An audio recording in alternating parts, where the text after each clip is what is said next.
let's start pulling it back. Hey, that's not too bad.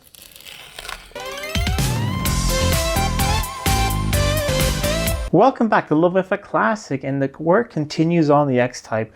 We're really close. I'm about to book an MOT on this thing in a couple days, but before that, we need to paint the sills that I just welded on. So in the previous videos, I cut out the old rust. These have plastic sill covers and they rust underneath. I made new sills, at least in the back, and welded it all together, and we've rust-proofed it. However, a part of the repair is going to be seen even when the plastic sills are on there. So we need to paint that. So I got the paint code on this car, which is really easy. It's on a sticker in the door opening on the driver's side, at least on a left-hand drive car. And I went to my parts store and they could get some paint mixed up. Just test sprayed it on here. And yeah, did not do a good job, but at least it's silver. So that should be good. It needs a clear coat and all of that. I have prepared a little work on that panel over there with some masking and thing. Let me show you what I've done. Then I'm going to show you just how I like to paint at home. I'm definitely not an expert, but for something like this that's not going to get seen very much, you can definitely do this at home with a Rattle can. I'm definitely not a paint expert, but I've done my fair share of Rattle can paint jobs, and so far it's turned out pretty good. This area over here is not that critical. I mean, if we were doing a wheel arch or something, this would be quite different, but almost nothing of this is going to be seen. So what I've done is I've done a straight masking line here where the under seal that I added in the last video is, because I don't want to spray on top of that. I have sanded this all several times before that. I have that smooth, nice finish that I want to. I have dried everything off with panel wipe and everything. So, and the paint prep. So it's nice and clean. And then I made this masterpiece with masking tape. So cover the hole with some cardboard here, and then everything I don't want painted. So the masking tape you see here is only half of it connected. The other half is loose like this. When you do that, it's fairly easy to get a soft overlay. So this will be just a hard edge, and you'll see that. But this should be a soft overlay, and it's a little bit more difficult to do when it's in a corner like this, but hopefully it's going to turn out pretty well. So I'm going to grab my primer now, shake that up. We'll paint this, maybe give it 2 coats of primer. We'll let that dry fully. If this was a panel, like it's like a wheel arch or something, I would sand it down afterwards. But in this area, I'm not going to. We're going to hit it with the top coat after that, and then I'm going to hit it with a clear coat after that. The brand I'm using is Motif. I like using it, and it's worked well for me. So just keep a little bit of distance, get a nice thin even coat on, and just try not to get runs, basically. You see I'm spraying a little bit from the top here, because if I were to spray straight down there, I will get a pretty straight edge there. But that's just something I'm trying to avoid.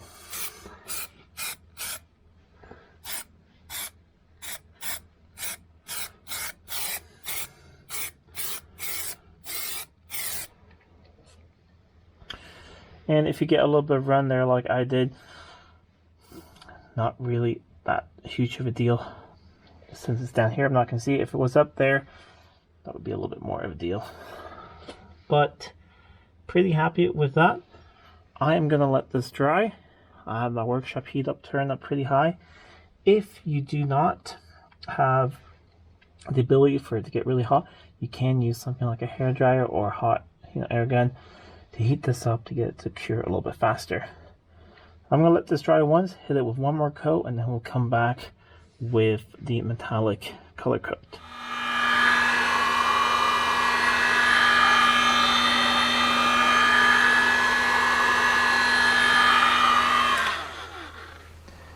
So I've hit it with a second coat, but before that I realized I made a little bit of a blunder, but that's sometimes can happen.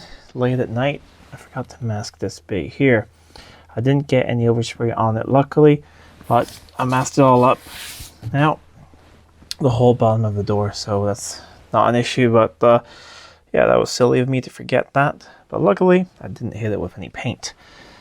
So this is pretty dry now.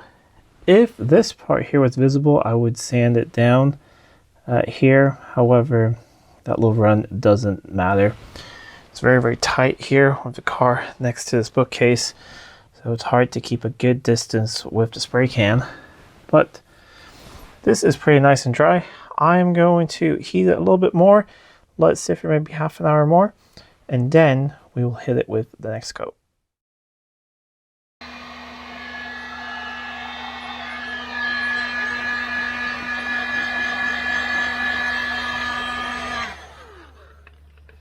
Because I am not in the warmer's workshop, I mean, I do have heat on, but down here low on the ground, it's really not that warm.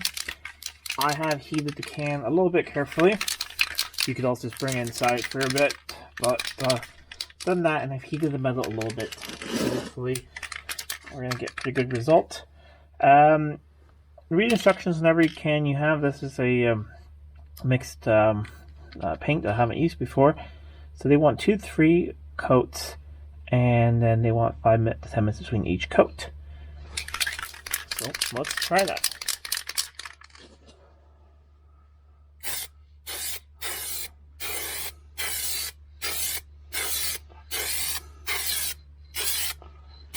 We'll do just like a bit of a dust coat up here.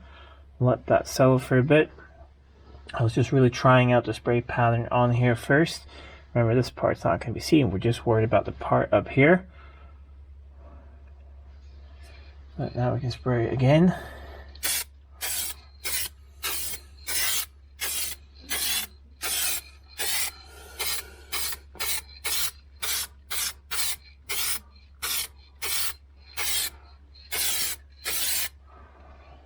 I'd say that is a good first coat.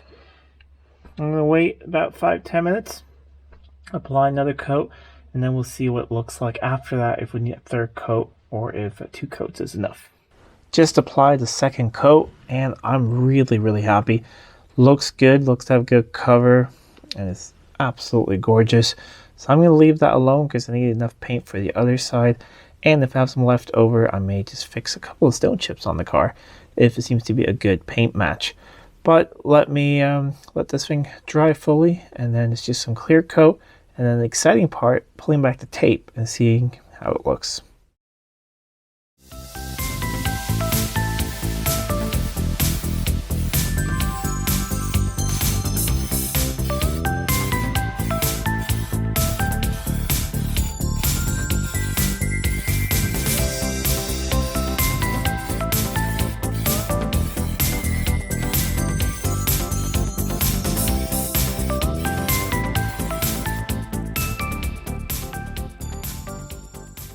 I have 2 nice coats of clear on, and I'll let it dry. It's dry to the touch down here on the masking tape. So I think we're gonna do something nerve-wracking now. We're gonna pull the masking tape and see what it looks like. Hopefully got a pretty good match. But yeah, let's start pulling it back. Hey, that's not too bad.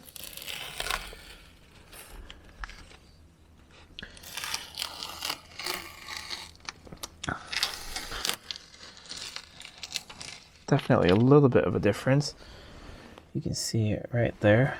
But honestly, that isn't too bad. Metallic paints are extremely difficult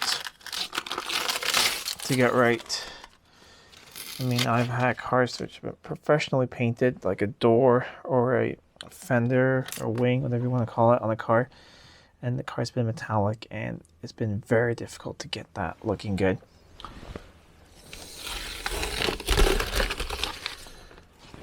Do have, because right there you can see a little bit more of the primer than I want to, but we can let this fully dry, and I can actually polish back the edge here a little bit with just regular polishing compound, and I should be able to get that away. And then I think, because right over here I'm really, really happy with it. It's just right there and right there where I got a little bit of, or no, that's not primer, that's wear. Actually right there is a tiny bit of it, but other than that, this is looking fantastic. And that is it for today's video. I hope you guys enjoyed that.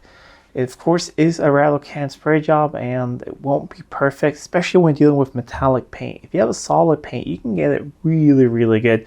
Metallic is really difficult, especially if it's silver like this. But I think it's going to turn out really well. And those tiny, small spaces where I could see a little bit of a difference, I'm going to polish that out when everything is completely cured, and I think you're not going to see anything at all. But you're going to have to wait till the next episode to see the sill covers back on, and you will get to really see what it looks like. I need to do the other side now, and then, like I said, next episode, we'll put the sill covers on, we'll rust proof the inside of the new sill, and the old one as well, and finish a couple of small things on the car to make this thing ready for its inspection. Hopefully it can be on the road for the first time in 6 years, which this thing's actually been sitting quite a while for being such a modern car. Anyways, if you like this video, please give a thumbs up and share it with friends. If you're not already subscribed to the channel, please do subscribe to the channel. It really does help out a lot. Until next time, I'm Adam. This was Living with a Classic. I'll see you soon.